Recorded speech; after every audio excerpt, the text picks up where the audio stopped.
Okay, अस्सलाम वालेकुम class. तो आज हम मौजूद हैं नेक्स्ट न्यूमेरिकल नंबर 10.11 को हम सॉल्व करेंगे। तो इसका डाटा बनाते हैं।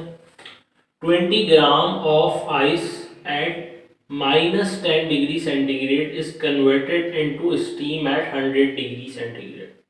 एक हमारे पास जो है वो आइस है, बर्फ का एक पीस है, उसको हमने जिसका हमारे पास टेम्परेचर है -10 डिग्री सेंटीग्रेड, इसको हमने जो है वो कन्वर्ट करना है, यानी हीट करने के बाद, और इसको हमें लेकर आना है कहाँ तक, 100 डिग्री सेंटीग्रेड तक। क्या है, तो जो 100 डिग्री सेंटीग्रेड पर जब ये आएगा तो इसको हमने जाहिर सी बात है स्टीम में कन्वर्ट कर देना है कि ये भाप बन के हमारे पास जो है वो उड़ने लगे। Find out the total heat energy required to accomplish the change. तो ये जो सारी वर्किंग होने के दरमियान जो भी हमारे पास हीट यूज हुई है, हीट एनर्जी, वो कितनी है, जिसकी वजह से ये चेंज आया कि ये जो हमारे पास आइस का पीस है ये कन्वर्ट हो गया हमारे पास कंप्लीटली स्टीम में। Given the specific heat of ice, specific heat of ice हमें गिवन है। उसके बाद सेकंड है latent heat of ice and latent heat of steam. Latent heat of ice भी गिवन है और लेटेंट हीट ऑफ स्टीम भी रिस्पेक्टिवली। यानी फर्स्ट वाला हमारे पास जो है वो स्पेसिफिक हीट ऑफ आइस की वैल्यू है 2.1 जूल पर ग्राम। देन सेकंड हमारे पास लेटेंट हीट ऑफ आइस की वैल्यू है 326 जूल पर ग्राम, 326। एंड थर्ड जो है वो latent heat of steam 286 joule पर ग्राम रिस्पेक्टिवली, तरतीब से।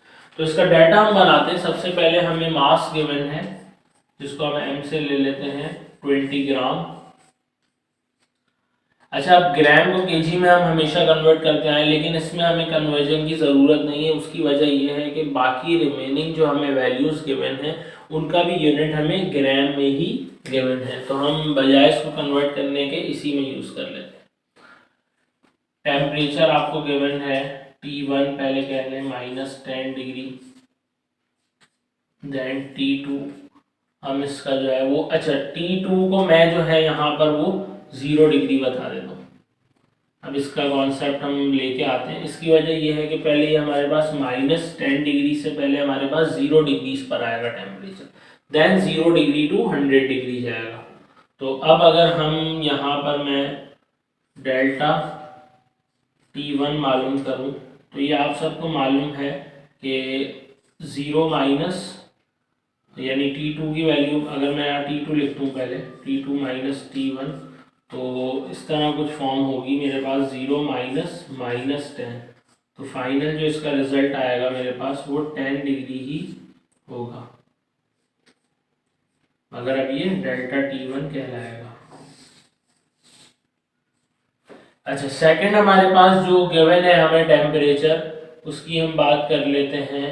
तो वो हमें कितना, 100 डिग्री। तो इसको मैं बोल देता हूँ, अब मैं डायरेक्ट डेल्टा T2 मालूम कर लेता हूँ। डेल्टा T2 के लिए मुझे क्या करना होगा, वही concept, T2 dash minus T1, तो T1 डैश बोल दें। अब delta T2 equal to T2 dash मैंने बोला है 100 डिग्री को, माइनस T1 डैश मैंने बोला है 0 डिग्री को। तो डेल्टा T2 जो मेरे पास आया वो इक्वल है 100 डिग्री सेंटीग्रेड के। नेक्स्ट हमें इसमें वैल्यू गिवन है specific heat of ice. Specific heat of ice, तो जिसको हम C से लेते हैं, वो हमें कितने गिवन है, 2.1 जूल पर ग्राम। तो इसको मैं C1 बोल रहा हूँ और C2 एक और मैं ले रहा हूँ। मुझे वाटर की भी ज़रूरत पड़ेगी, स्पेसिफिक हीट ऑफ वाटर। तो अगर मैं जूल पर ग्राम में देखूंगा तो ये मेरे पास बराबर होगा 4.2 जूल पर ग्राम के। अच्छा जी, देन उसके बाद हम आ जाते हैं, ये हमने खुद से यूज़ किया है क्योंकि हमें मालूम है कि वाटर की भी इसमें ज़रूरत पड़ेगी, स्पेसिफिक हीट ऑफ वाटर की। अब नेक्स्ट हम आ जाते हैं, सेकंड हमें वैल्यू गिवन है 326 जूल पर ग्राम। ये हमें गिवन है लेटेंट हीट ऑफ आइस की वैल्यू। तो लेटेंट हीट ऑफ आइस को LF से हम रिप्रेजेंट करते हैं 326 जूल पर gram. And then last value 286 हमें गिवन है लेटेंट हीट ऑफ स्टीम की वैल्यू, जिसको हम LV से रिप्रेजेंट करते हैं, वो है 286 जूल पर ग्राम। अब हमें मालूम इसमें क्या करना था, find out the total heat energy. Total heat energy ये मैं लास्ट में लिख रहा हूं, तो हीट को हम डेल्टा क्यू से रिप्रेजेंट करते हैं, टोटल हीट एनर्जी हमने मालूम करनी है। तो सॉल्यूशन में आते हैं। अब सॉल्यूशन में आने के बाद सबसे पहले हम जो है वो इसमें वन बाय वन हीट को मालूम करेंगे। फर्स्ट हमारे पास जो यूज हो रही है डेल्टा Q1, इसको मैं बोल देता हूँ, ये हमारे पास यूज हो रही है कि हम जो है वो टेम्परेचर को -10 टू, या ये जो हमारे पास डेल्टा T1 है 10 टू 0 डिग्री सेंटीग्रेड जा रहे हैं, -10 टू। तो अब ये हमारे पास डेल्टा Q बराबर होता था CM डेल्टा T के, स्पेसिफिक हीट वाली अगर फॉर्म हम इस पर अप्लाई करते हैं तो ये डेल्टा Q1 हमारे पास एज इट इज रहा। C की वैल्यू हमें जो है वो आइस के अगर हम यूज़ कर रहे हैं फर्स्ट, तो ये हमारे पास यूज़ होगी 2.1 जूल पर ग्राम। तो मैं यहाँ पर इसको 2.1 पुट करता हूँ। मास मेरे पास 20 है और डेल्टा T1 की वैल्यू आपके पास जो है वो आ गई थी डेल्टा T1 10। अब इनको हमने जब मल्टीप्लाई किया तो ये हमारे पास रिजल्ट आया 2.1 मल्टीप्लाई बाय 200। तो 200 से जब हमने 2.1 को मल्टीप्लाई किया तो ये मेरे पास आंसर आया 420। तो हीट है, ये हीट हमारे पास जो है वो जूल में होती है। ये हमारे पास सिर्फ अभी Q1 का रिजल्ट आया। अब हम बात कर लेते हैं Q2 के लिए। तो जब हमने फर्स्ट मालूम कर ली है वैल्यू, जो कि हमारे पास आई है 0 डिग्री टू, हम लेकर गए थे इसको 10 डिग्री, 10 डिग्री टू 0 डिग्री हमने अगर बात की थी, तो ये हमारे पास Q1 की वैल्यू आई थी। अब अगर हम लेटेंट हीट ऑफ आइस की बात करें तो वो हमारे पास यूज होगी delta Q equal to latent heat of ice के लिए हम यूज करते थे M डेल्टा MLF। तो मास हमें मालूम है, मास हमारे पास गिवन है, यहाँ पर कितना हमें गिवन है, मास 20 ग्राम। 20 हमने मास की वैल्यू पुट कर दी। LF की वैल्यू जो हमारे पास लेटेंट हीट ऑफ आइस है वो हमने यूज की थी 326। अब इसको हमने मल्टीप्लाई किया तो ये 20 को हमने 326 से मल्टीप्लाई किया तो ये हमारे पास रिजल्ट आया 6720। और इसका यूनिट हम हीट का वही सेम जूल यूज कर लेंगे।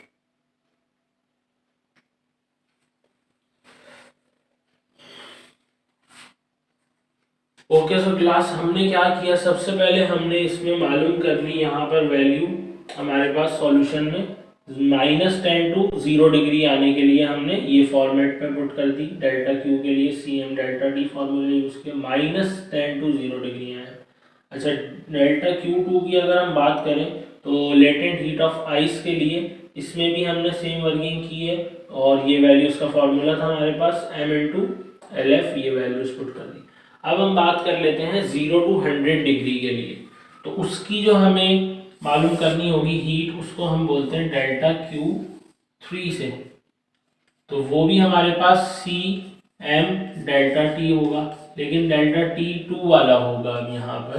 तो delta Q3 equals to C की हमारे पास वैल्यू फॉर वाटर के लिए हम बात कर रहे हैं तो ये 4.2 था और मास हमारे पास 20 ग्राम है और डेल्टा T2 ये हमारे पास 100 डिग्री आया था। तो अब हम इनको जो है वो मल्टीप्लाई करते हैं। जब हमने 4.2 को मल्टीप्लाई किया 20 इंटू 100 से तो ये 8400, ये हमारे पास इसका रिजल्ट आ रहा है जूल। अब हम बात कर लेते हैं अब जो हम नेक्स्ट हीट इसमें मालूम करेंगे वो हमारे पास डेल्टा Q4 होगी, जो कि लेटेंट हीट ऑफ स्टीम के लिए यूज हुई है, वो बराबर होती है MLV के। तो अब यहाँ पर हम डेल्टा Q4 की वैल्यू, M की वैल्यू हमारे पास सेम 20 गिवन है हमें, और LV की जो वैल्यू है हमारे पास वो हमें इधर क्वेश्चन में गिवन है, तो वो हम LV जो है 286 हम यूज कर लेते हैं। तो डेल्टा Q4 का हमारे पास रिजल्ट जब हमने इसको मल्टीप्लाई करवाया 45360 जूल आ गया। तो ये हमारे पास जो जितने टाइप्स की इसको टास्क को कंप्लीट होने में एनर्जीज लगी हैं, वो तमाम एनर्जीज हमने heat energies individually find out कर ली हैं। अब हमने टोटल एनर्जी जो मालूम करनी है, यानी उसको हम डेल्टा Q कह सकते हैं, डेल्टा Q इक्वल टू, तो उसके लिए हमें क्या करना होगा, delta Q1 plus delta Q2 plus delta Q3 plus delta Q4 and so on अगर होती है हमारे पास, बहरहाल लेकिन सिर्फ यही है। तो हमने क्या किया, इन सारी वैल्यूज को यहाँ पर पुट कर दिया। तो हमारे पास वन बाय वन हम देख सकते हैं कि डेल्टा Q1 है 420 प्लस Q2 है 6720, देन हमारे पास Q3 है 8400, देन हमारे पास Q4 है 45360। तो जब हमने इन तमाम वैल्यूज को ऐड किया 420 6720 8400 45360, तो इनका हमारे पास रिजल्ट आया 60900 जूल। तो ये हमारा क्वेश्चन जो है वो कंप्लीट हो गया। तो इस क्वेश्चन का जो है मैं एक ओवरव्यू आप लोगों के सामने कर देता हूँ। सबसे पहले 20 ग्राम हमें जो है वो मास गिवन था -10 डिग्री सेंटीग्रेड पर, यानी एक हमारे पास बर्फ का पीस था जिसका हमारे पास टेम्परेचर -10 था। अब हमने इसको स्टीम में लाना है, यानी हीट्स प्रोवाइड करनी है, multiple type of heat provide होने के बाद ही हमारे पास 100 डिग्री पर पहुंचेगा। तो वो उसमें जो टोटल हमारे पास हीट आई है, सम ऑफ द टोटल हीट हमने बताना है आखिरकार। तो इसको जो उस पोजीशन तक स्टीम बनने तक जो इसमें यूज हुई है वो तमाम, तो उनके लिए इन्होंने बता भी दिया है, जो हमारे पास इनके कांस्टेंट्स यूज हुए उनकी वैल्यूज भी हमें गिवन है। सबसे पहले स्पेसिफिक हीट का आइस का गिवन है वैल्यू, और देन फिर लेटेंट हीट ऑफ आइस की गिवन है, लेटेंट हीट ऑफ स्टीम की गिवन है। तो वो तीनों वैल्यूज मैंने लिख दी। उसके बाद मैंने एक, मुझे याद है कि C2 इस latent specific heat of water भी इसमें यूज होना है, जिसको हमने C2 से रिप्रेजेंट करते हैं। वो अगर हम ग्राम में लेते हैं तो 4.2 जूल पर ग्राम हमने यूज कर लिया। अब हमारे पास वैल्यूज थी, मैंने डेल्टा T1 कैलकुलेट किया। पहले हम -10 डिग्री से 0 डिग्री पर आएंगे, उसके लिए डेल्टा T1 कैलकुलेट करने का ये तरीका है, आपको मालूम है। T2 - T1, 0 में से हमने -10 को माइनस किया तो ये +10 आ गया डेल्टा T। इसी तरह डेल्टा T2 हमने मालूम करने के लिए जो हमारे पास जिस तरह हम वैल्यू बता रहे थे कि T2 बार हमारे पास अब जो है वो 100 होगी और T1 बार 0 ही मौजूद है। हमने वैल्यूज पुट की 100 - 0। इस वाले पार्ट में मैंने इंडिविजुअल दिखाया था, इस केस में मैंने डायरेक्ट पुट की है, और फिर ये डेल्टा T2 की वैल्यू 100 आ गई। C1 गिवन है क्वेश्चन में, C2 मुझे मालूम है वाटर का यूज होना है, वो लिख दिया। ये कांस्टेंट ये आपको याद भी होना चाहिए। Latent heat of ice 326 joule पर ग्राम, लेटेंट हीट ऑफ स्टीम हमारे पास 286 जूल पर ग्राम। हमें जो है वो टोटल अमाउंट ऑफ हीट मालूम करना है, चेंज ऑफ हीट जो हमारे पास है। तो सबसे पहले हमारे पास जो यूज हुई है delta Q1 CM delta T values मैंने पुट की, यानी -10 to 0 डिग्री हम आ गए हैं इस केस में। फिर सेकंड हमारे पास latent heat of ice use हुआ, उसका फॉर्मूला होता है M × LF।